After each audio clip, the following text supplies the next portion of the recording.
أعوذ بالله من الشيطان الرجيم. بسم الله الرحمن الرحيم.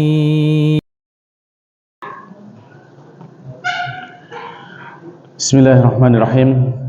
Assalamualaikum warahmatullahi wabarakatuh.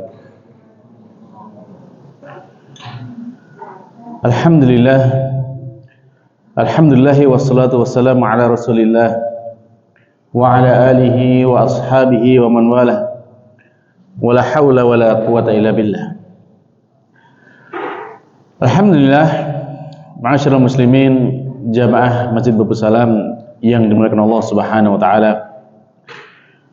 Kita bersyukur kepada Allah Subhanahu wa taala di kesempatan malam hari ini kembali Allah Subhanahu wa taala melimpahkan nikmat yang banyak kepada kita. Dan termasuk nikmat terbesar bahwasanya ketika Allah Subhanahu wa taala memudahkan bagi kita untuk melangkahkan kaki menuju ke masjid, dan kemudian di sana kita bisa belajar tafakuh fiddin, mendalami agama, yang tentunya dengan itu semuanya itu adalah tanda kebaikan dari Allah Subhanahu wa taala. Baginda Nabi SAW menyatakan, man yuridillahu bihi khairan yufaqihu fiddin. Siapa yang Allah menghendaki kepadanya untuk mendapatkan kebaikan, maka Allah akan pahamkan dia terhadap agama ini. Dan dalam memahami agama ini, satu-satunya jalan adalah dengan kita belajar. Kita hadir di majelis ta'lim, tidak dengan kita bersemedi, ataukah tidak dengan juga dengan mimpi ataupun yang lainnya, tidak. Akan tapi jalan kita untuk mendapatkan tafakuh fiddin adalah dengan kita belajar melalui majelis ilmu. Dan alhamdulillah para jamaah sekalian yang dimuliakan Allah Ta'ala, insya Allah kita masih melanjutkan pembahasan kita bagaimana kita memahami firman-firman Allah Subhanahu wa taala, khususnya yang ada di juz amma. Dan alhamdulillah kita sudah sampai di surat Al-Lail, dan insya Allah kita sambung malam hari ini surat Al-Lail dari ayat ke-12 sampai akhir insyaallah. Dan kita akan mengambil faidah dari apa yang disampaikan oleh beliau Syekh Muhammad bin Shalih Al-Utsaimin rahimahullah taala. Baik. Kita baca dulu firman Allah Taala dari surat Al-Lail ayat 12 sampai akhir. A'udzu billahi minasyaitonir rajim.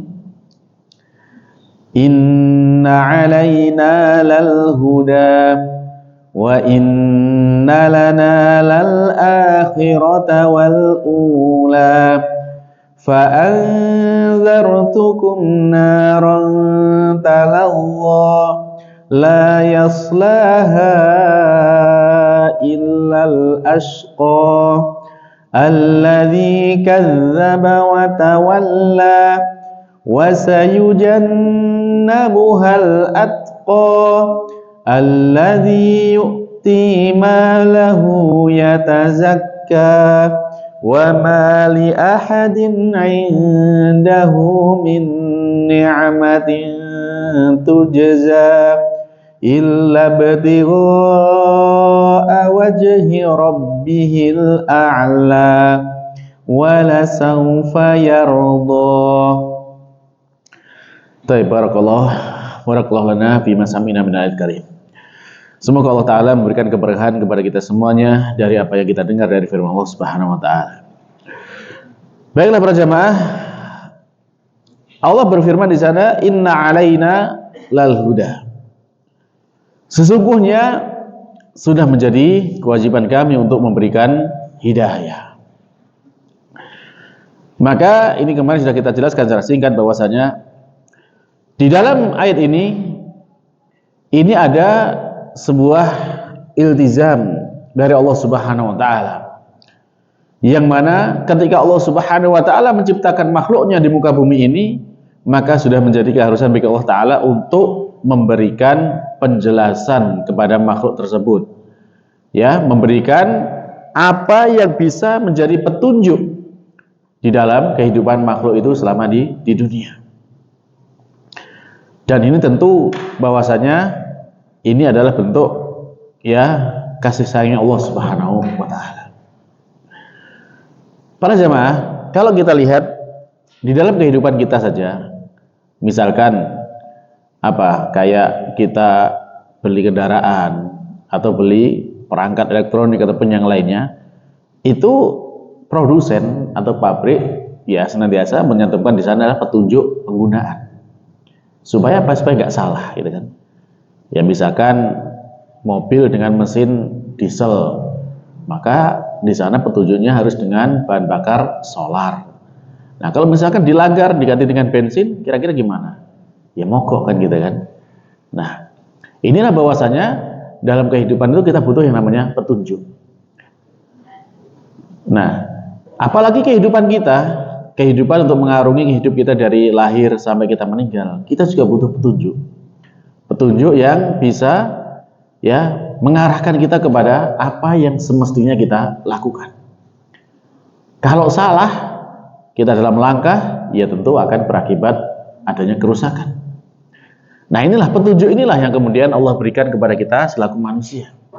Allah berikan petunjuk. Dan yang dimaksud dengan petunjuk di sini, maka di sini adalah petunjuk yang berupa penjelasan dan berupa bimbingan ya yang diberikan kepada semua makhluk tersebut.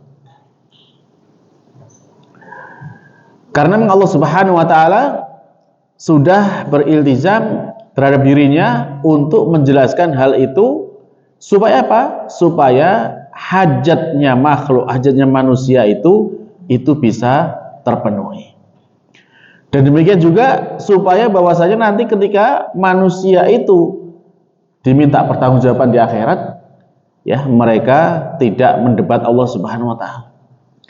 Kan biasanya ya kalau ada orang yang salah, misalkan ditegur gitu, di jalan, dicegat polisi, ditilang gitu, biasanya kan bantah, saya kan nggak tahu Pak, kan gitu kan. Nah itulah kebiasaan manusia, ketika ditegur, disalahkan, dia akan membantah bahwasanya dia mengatakan tidak tahu.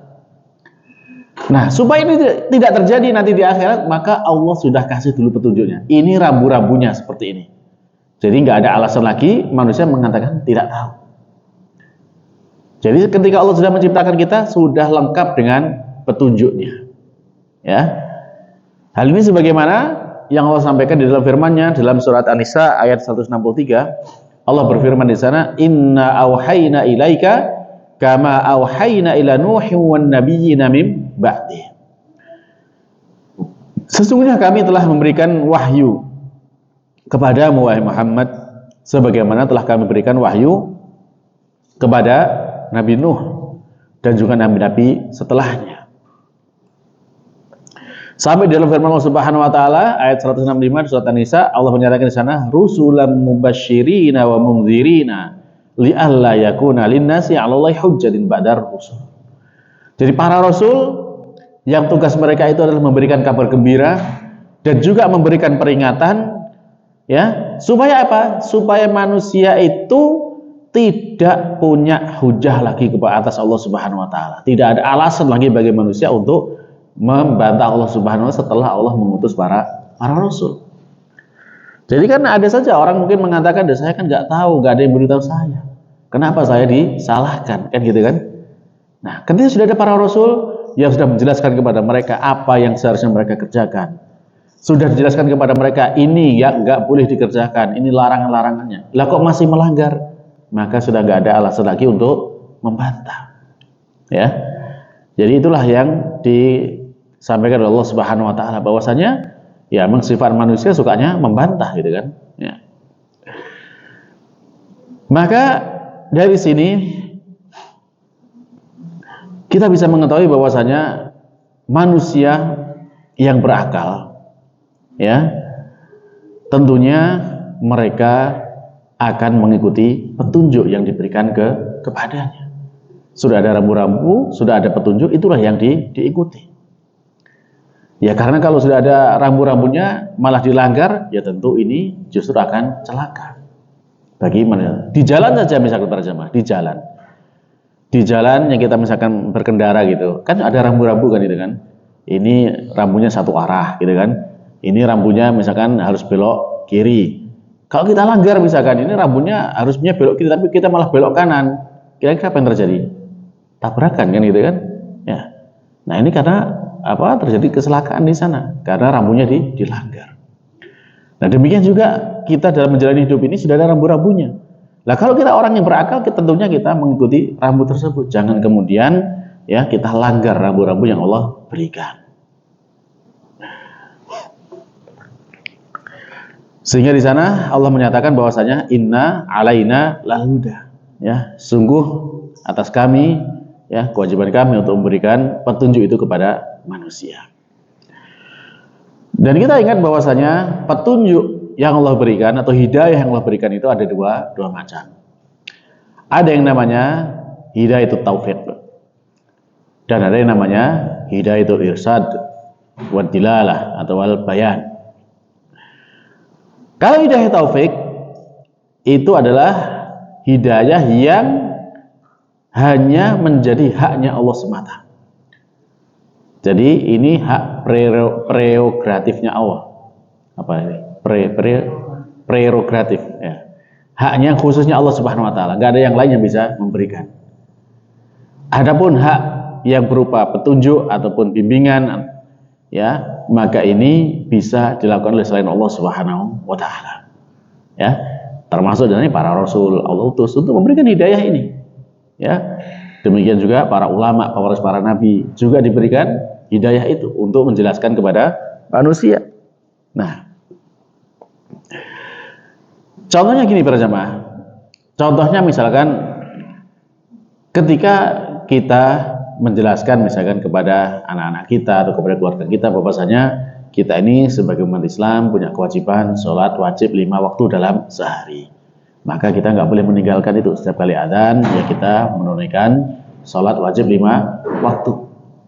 Nah, laki-laki ke masjid ya, yang perempuan boleh di rumah kan itu. Dalam penjelasan seperti ini namanya ya hidayatul bayan atau hidayatul irsyad gitu ya. Nah, terus apakah kemudian ketika sudah kita jelaskan seperti ini, orang yang kita jelaskan itu langsung menerima dan mengerjakan? Ataukah masih kadang ada yang menerima, kadang ada yang enggak, kadang ada yang males gitu kan? Nah, itulah bahwasanya penerimaan seseorang untuk menjalankan hidayah tadi itu namanya hidayah taufik. Dan itu hanya miliknya Allah semata. Tidak ada yang bisa memberikan hidayah itu selain Allah Subhanahu wa taala. Nah, kalau hidayah berupa penjelasan, maka ini ya sudah Allah jelaskan. Baginda Nabi kita Muhammad SAW pun ya ditugaskan untuk ini.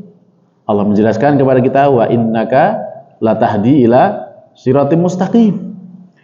Dan sungguh engkau wahai Muhammad benar-benar engkau telah menunjukkan memberikan hidayah kepada jalan yang lurus. Selama Nabi Muhammad diutus ya dari usia 40 diangkat menjadi nabi dan rasul sampai wafat, ya hidup beliau hanya menunjukkan manusia memberikan hidayah kepada jalan yang lurus. Adapun hidayah taufik ya, adapun hidayah taufik ini Nabi Muhammad nggak bisa memberikan hidayah taufik kepada seorang pun, bahkan orang yang paling beliau cintai pun tidak bisa. Dalam hidup Nabi SAW kita lihat dalam sirah gitu kan, beliau itu kan sejak usia 8 tahun itu kan diasuh oleh paman beliau yang namanya Abu Thalib. Dalam pengasuhan paman beliau sampai beliau dewasa, sampai beliau menikah, ya sampai punya anak gitu kan, itu masih ya dalam pengawasan pamannya Abu Thalib.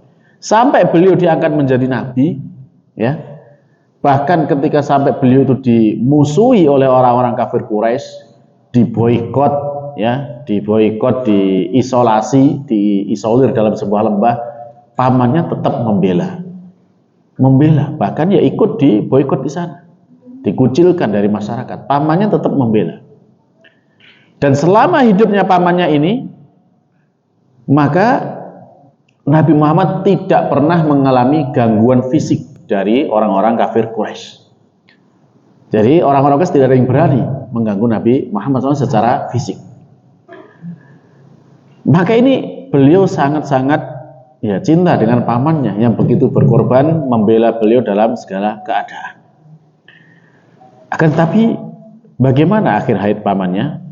Ya, akhirnya pamannya tidak mau bersyahadat, tidak mau mengikuti agamanya Rasulullah Shallallahu Alaihi Wasallam. Sehingga Nabi Muhammad bersedih atas itu. Dan kemudian Allah menyatakan bahwasanya innaka la tahdi man ahbabta walakinnallaha yahdi man yasha.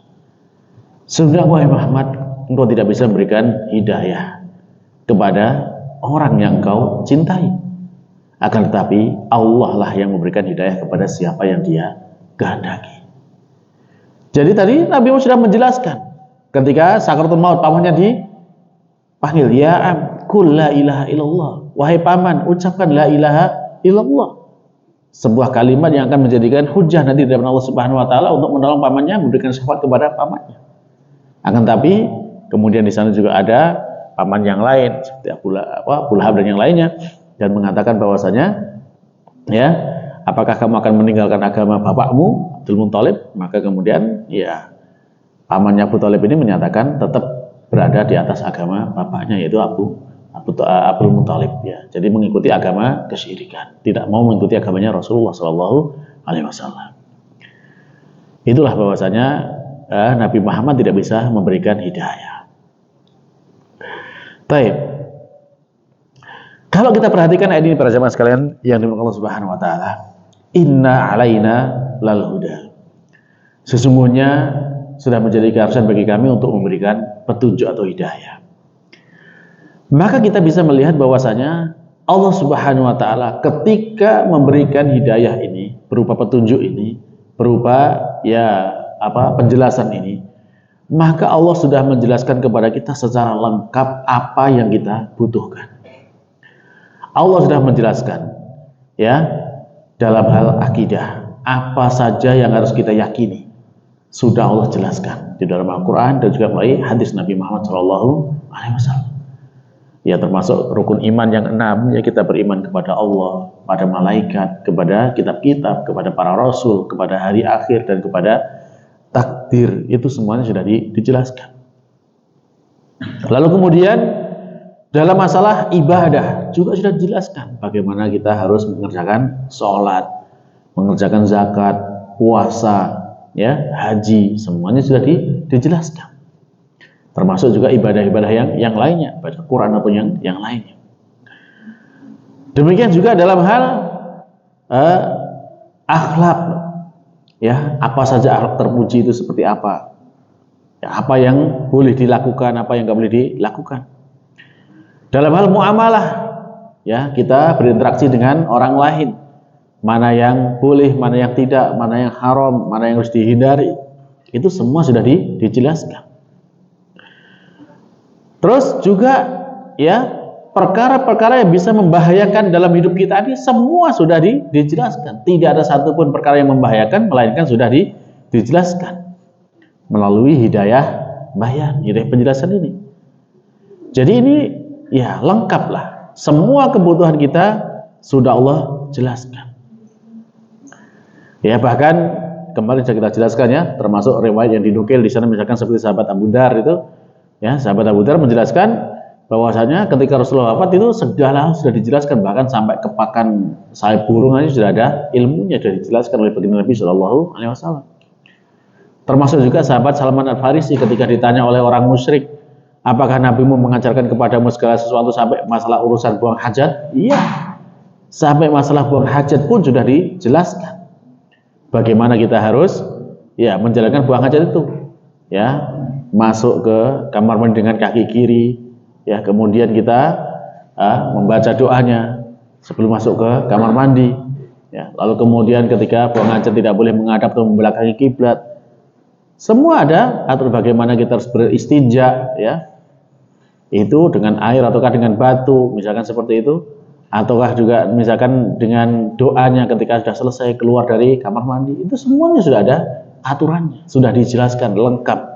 Ya, maka ini adalah agama yang sempurna. Maka tentu bahwasanya kita patut bersyukur dengan yang demikian. Ya, sehingga kalau kemudian Allah menyatakan kepada kita al-yauma akmaltu lakum dinakum wa atmamtu alaikum ni'mati wa raditu lakum al-islam dina, ya maka ini adalah sebuah kemuliaan umat Islam. bahwasanya pada hari ini telah kusempurnakan ya bagi kalian agama kalian, dan telah aku sempurnakan atas kalian nikmatku, dan aku telah ridho Islam sebagai agamamu. Nah, orang Yahudi saja ketika mendapati ayat ini, maka mereka mengatakan sekiranya ayat ini turun kepada mereka, maka pasti mereka akan menjadikan hari itu sebagai hari raya. Karena agamanya sempurna. Agama Yahudi nggak ada nas seperti ini. Yang ada nas seperti ini adalah agama Islam. Maka di sini para jamaah ini juga menjadi hal yang penting bagi kita. Makanya kita dalam beragama ini harus bangga bahwasanya kita ini berada di agama yang sempurna, agama yang penuh dengan keindahan. Taib, Allah melanjutkan firman-Nya, "Inna 'alaina lal huda wa inna lana lal akhirata wal ula." Dan sungguh bagi kami, yaitu apa yang kehidupan akhirat dan yang sebelumnya atau yang permulaannya. Milik Allah kehidupan akhirat dan kehidupan dunia ini. Ya al-ula atau yang duluan, yang pertama ya. Ini tentu sebagai pendahuluan dari yang akhir secara waktu. Akan tetapi dalam ayat ini disebutkan yang akhir dulu baru yang awal. Kenapa demikian para jemaah? Kan harusnya kan yang awal dulu baru yang akhir. Nah, kenapa kok seperti ini? Maka di sini dijelaskan oleh beliau ada dua makna. Ada dua faedah. Faedah yang pertama itu secara maknawi, faedah yang kedua secara lughawi atau secara lafaz. Secara makna Secara makna, ya faedah yang pertama secara makna, maka ketika akhirat didulukan daripada dunia, maka ini menunjukkan bahwasanya perkara akhirat ini lebih penting daripada perkara dunia. Ini secara makna. Dan benar demikian, bahwasanya urusan akhirat jauh lebih penting daripada urusan dunia. Ya. Dunia ini mungkin kita akan mengalaminya ya paling lama 80 tahun atau 100 tahun, itu udah jarang orang yang bisa hidup selama 100 tahun. Akan tapi urusan akhirat berapa lama kita akan mengalaminya? Ya, Nabi Muhammad aja ya perkara akhir itu kan dimulai sejak kita mati kan gitu kan. Pintu pertama dari pintu akhirat adalah kematian. Setelah kita mati, maka itu kita masuk ke dalam alam akhirat. Nah, di alam kubur itu kita berapa lama nantinya? Ya, setelah itu nanti sampai kiamat kan di alam kubur itu. Kita kiamat dibangkitkan, lalu kemudian dikumpulkan di padang mahsyar. Berapa lama di sana? Tidak ada yang tahu, lama sekali. Kan gitu kan?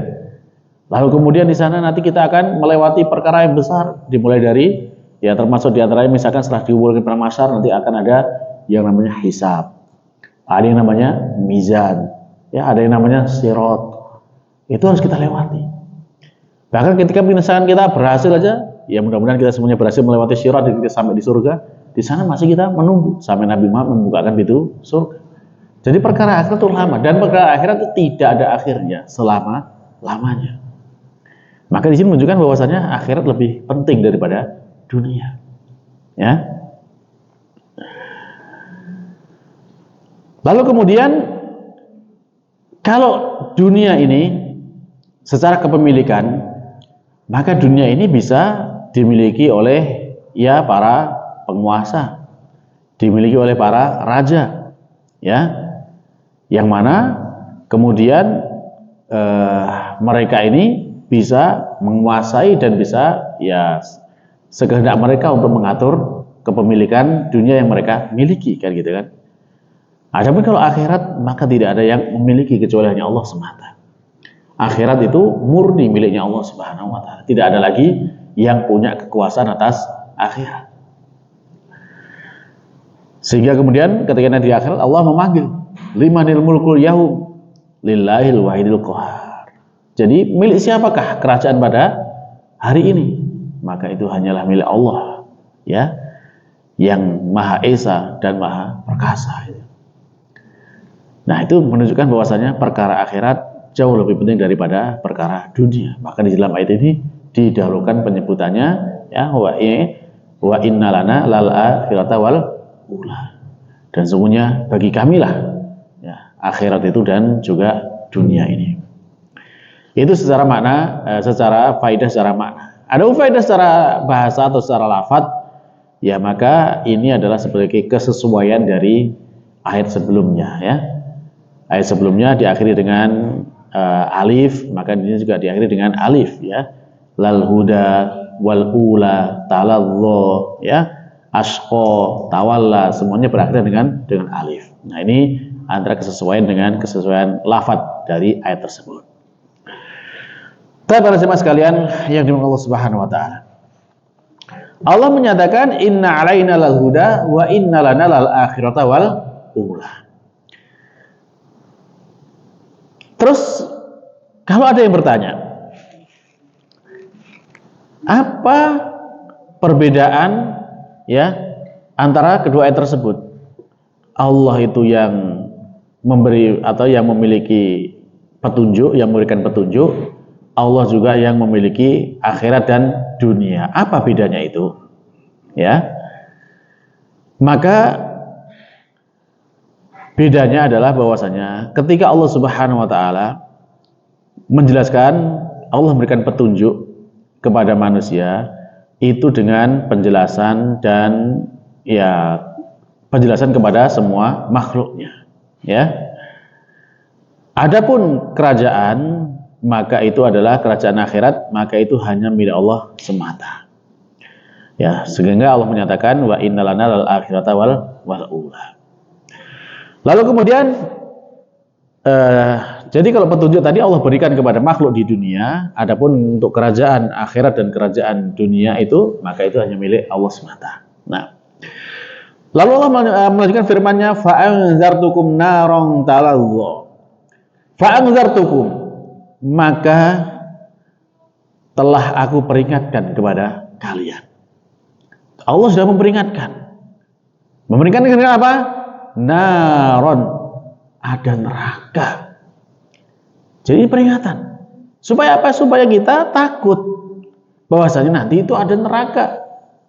Seperti apa? Talawwo, yang berkorbar, menyala-nyala, ya, yang sangat dahsyat apinya.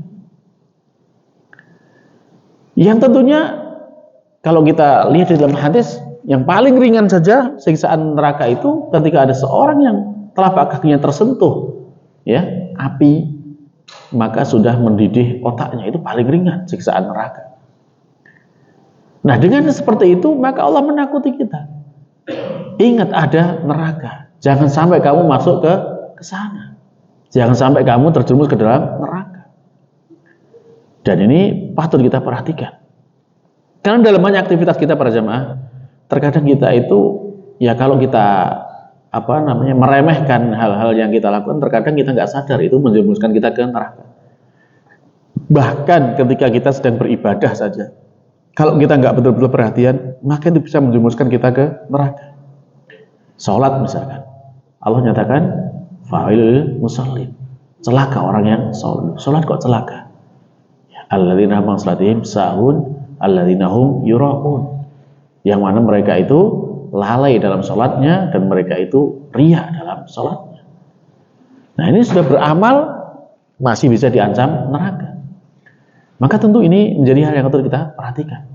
Jangan sampai kemudian kita terjerumus ke neraka. Fa'anzartukum nahram talazzo la yaslaha illal ashqa.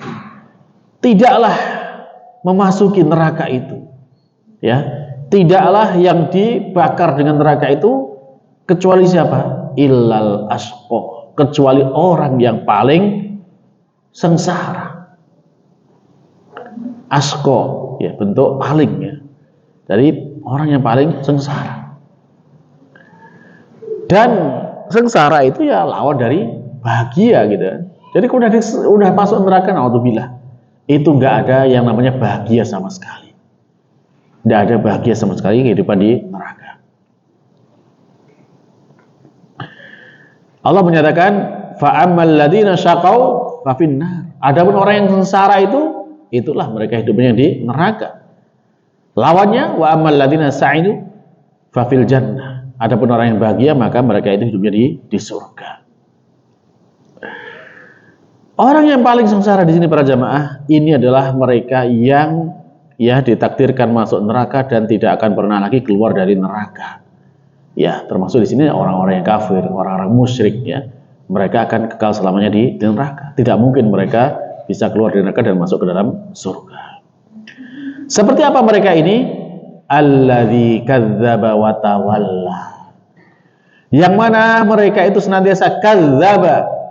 Mereka mendustakan apa yang disampaikan kepada mereka berupa berita. Bahwasanya misalkan nanti ya di sana itu diberitakan oleh Allah Subhanahu wa taala akan ada surga, akan ada neraka, mereka nggak percaya. Nggak benar itu. Dikabarkan kepada mereka bahwasanya nanti kamu akan dibangkitkan hari kiamat. Nggak mungkin, kita sudah jadi tanah kok dibangkitkan. Ini mendustakan namanya. Ya. Ketika dikabarkan kepada mereka bahwasanya ini adalah seorang rasul yang akan mengajarkan kepada kalian, maka ikutilah dia. Enggak, dia pendusta. Dia tukang sihir, nggak mau mengikuti, mendustakan. Ya, ini sifatnya mereka, orang yang asyqa. Selain itu apa? Alladzi kadzdzaba wa tawalla. Mereka juga berpaling dari ketaatan kepada Allah Subhanahu wa taala. Ketika diperintahkan, ya sembahlah Allah semata, maka mereka berpaling. Enggak. Ini kita dari bapak moyang dulu sudah nyembahnya kepada patung ini, kita ikut nyembah patung. Dulu bapak moyang kita nyembahnya kepada benda-benda keramat, kita tetap menyembah benda keramat. Gak mungkin kita tinggalkan apa yang diwariskan oleh orang tua kita. Orang tua kita dulu punya tradisi, ya bikin sajenan kepada ya tempat-tempat yang dikeramatkan, ya kita jalankan. Padahal itu, ya Allah menyatakan tidak boleh seperti itu. Sembahlah Allah semata, jangan menyembah kepada yang selainnya. Mereka berpaling. Wa tawal. Kemudian ketika diperintahkan, aqimus shalah, tunaikan sholat, tegakkan sholat, wa atuz zakah, tunaikan zakah. Mereka nggak mau sholat, nggak mau zakat. Nah ini namanya berpaling. Ya, inilah bahwasanya mereka yang akan menjadi penghuni neraka. Mereka termasuk orang yang asyqa, orang yang paling sengsara. Dan tadi narong taladho, neraka yang menyala-nyala itu apa? Itu wasa yujan nabuhal atqa. Dan orang-orang yang paling bertakwa, maka mereka itu senantiasa menjauhi neraka itu. Ya, kalau orang yang bertakwa, mereka senantiasa menjauhi itu. Atqa di sini bentuk tafdhil, paling bertakwa. Jadi mereka ini adalah orang yang senantiasa ya menjalankan perintah Allah dan senantiasa menjauhi larangan-larangan Allah Subhanahu wa taala. Di antara seperti apa? Alladzi yu'ti malahu yatazakka. Yang mereka itu senantiasa memberikan ya hartanya untuk mensucikan dirinya. Ya, jadi memberikan harta itu bisa, atau bersedekah itu bisa mensucikan harta yang kita miliki. Juga bisa membersihkan jiwa kita dari segala macam penyakit kikir, penyakit ya tamak, penyakit rakus, bisa kita bersihkan dengan kita bersedekah atau memberikan harta kita di jalan Allah Subhanahu wa taala. Termasuk juga yang wajib berupa zakat. Zakat itu sebagai pencuci harta, pencuci jiwa, ya. Yang mana Allah menyatakan khudz min amwalihim shadaqatan tahiruhum wa tuzakkihim biha wa sholli alaihim inna sholataka sakanul lahum. Surat At-Taubah 103. Jadi ketika Allah memerintahkan untuk mengambil zakat, ya, ambillah dari harta mereka sebagai zakat. Zakat fungsinya apa? Tutahhiruhum wa tuzakkihim, mensucikan mereka dan mentazkiyah mereka. Ini fungsi daripada zakat tersebut. Jadi inilah Allah menyatakan alladzi yu'ti malahu yatazakka. Maknanya di antara faedahnya ini menjadikan orang itu tidak gampang berbuat mubadzir. Kalau orang yang enggak kenal dengan yang namanya membantu orang sedekah, maka dia biasa menghabiskan harta dengan foya-foya kan gitu kan. Ya namanya mubadzir. Atau juga menghindarkan orang dari sifat bakhil, kikir, tidak mau berbagi kepada yang membutuhkan. Ya, maka inilah bentuk daripada tazkiyah dengan kita memberikan harta tersebut.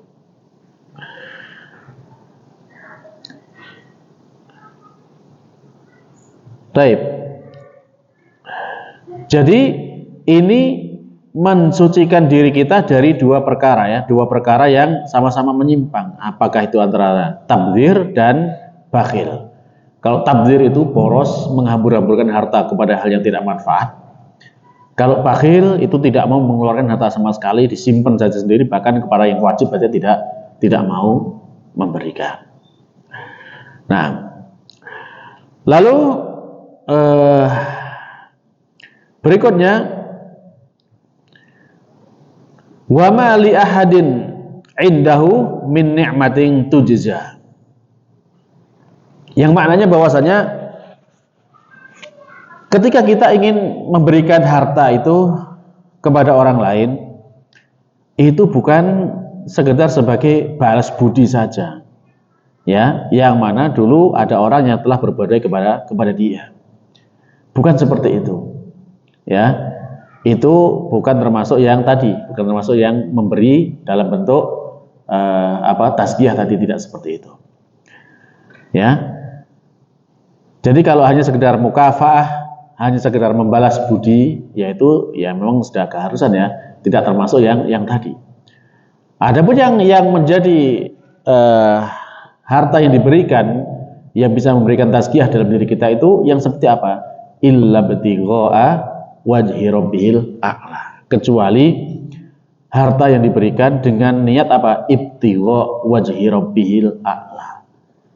Mengharapkan wajah Tuhannya yang paling tinggi. Nah, di sini para jemaah sekalian Allah Subhanahu wa taala, ini firman Allah taala. Dalam beramal kita mengharapkan wajahnya Allah. Apa maksudnya ini? Dan ini termasuk akidah kita Ahlussunnah wal Jamaah ya para jemaah. Ya, bahwasanya kita selaku Ahlussunnah wal Jamaah itu punya akidah bahwasanya orang mukmin itu nanti mereka akan melihat wajahnya Allah Subhanahu wa taala di surga. Dan tentunya melihat wajah Allah Subhanahu wa taala itu termasuk nikmat tertinggi, nikmat terbesar yang dirasakan oleh penghuni surga. Dan ini harus kita imani, karena Allah menyatakan dalam Al-Quran seperti ini, ya. Kita mencari wajahnya Allah, mengharapkan bisa melihat wajahnya Allah Subhanahu wa taala di surga. Dalam Al-Quran banyak Allah sebutkan seperti itu ya. Misalkan dalam surat Al-Qiyamah, Allah menyatakan di sana wujuhu yauma idzin nadhirah ila rabbiha nadhirah. Wajah-wajah orang mukmin pada hari itu berseri-seri ketika ya mereka melihat kepada Tuhannya. Ya, ini surat Al-Qiyamah. Dan di sini kata ila, jadi kalau dalam kaidah bahasa Arab ya, nadhor melihat itu kalau disambungkan dengan ila, maka itu nggak ada makna lain, maknanya cuma satu, itu melihat dengan kedua mata. Kan melihat bisa dengan mata batin, gitu kan, melihat dengan ilmu. Tapi kalau nazar ila, maka maknanya dengan melihat dengan mata. Ya, itu secara bahasa. Jadi ini dalam surat Al-Qiyamah menjelaskan kepada kita bahwasanya kita bisa melihat Allah di surga.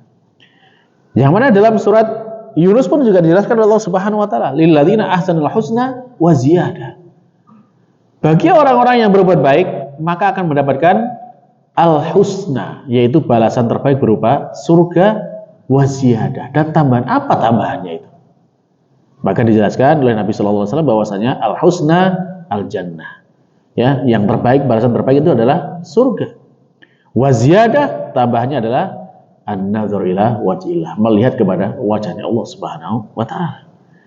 Jadi ini jelas sekali bahwasanya kita selaku ahli sunnah wal jamaah, kita mengimani bahwasanya kita akan melihat wajahnya Allah Subhanahu di surga kelak.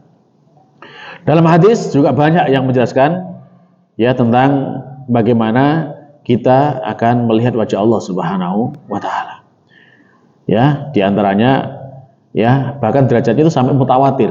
Hadis mutawatir itu berarti sahabat yang meriwayatkan banyak, tabi'in yang meriwayatkan banyak, dan seterusnya ya. Itu banyak riwayat-riwayat yang menjelaskan kepada kita tentang bagaimana orang mukmin itu nanti akan melihat Allah Subhanahu wa taala di surga. Jadi kan di dalam hadis salah satu di antara riwayat itu kan bahwasanya dijelaskan di sana nanti ketika di surga itu Allah bertanya kepada para penghuni surga. Ya, yang maknanya ya apakah kalian sudah mendapatkan apa yang dijanjikan kepada kalian? Ya sudah mendapatkan semua kenikmatan gitu kan yang dirasakan. Terus masihkah mau ditambah? Tambah apa lagi ya Allah, ini semua sudah penuh dengan kenikmatan gitu. Lalu kemudian Allah membuka tabir dan kemudian mereka bisa melihat wajahnya Allah Subhanahu wa taala, dan itu adalah kenikmatan terbesar yang dirasakan oleh penghuni surga. Baik.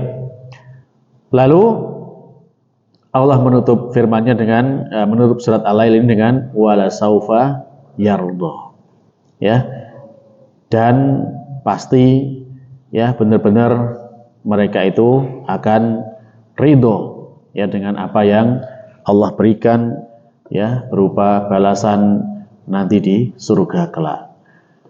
Dan tentunya ya kelak ya Allah Subhanahu wa taala benar-benar akan ya makna yang lain, maknanya bahwasanya wala saufa yarda, dan kelak bahwasanya Allah itu benar-benar akan ridho kepada orang-orang yang beriman yang mereka masuk ke surga.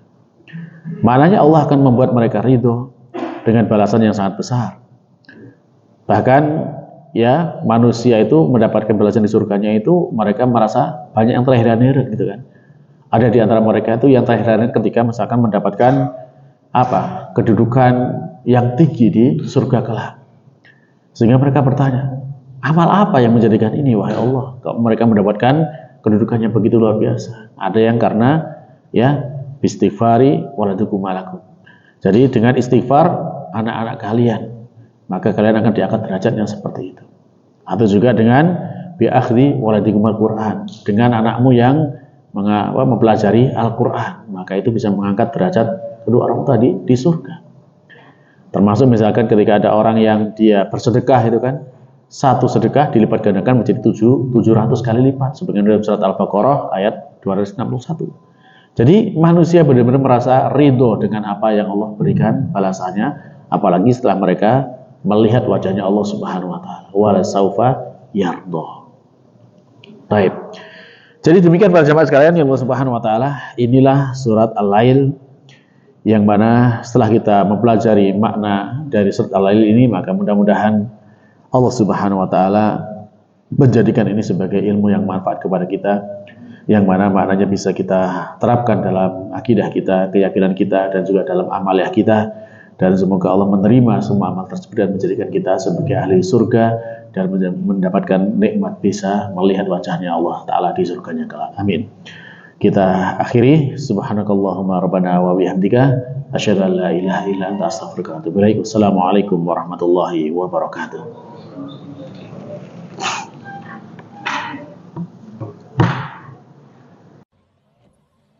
لئن شكرتم لأزيدنكم ولئن كفرتم إن عذابي لشديد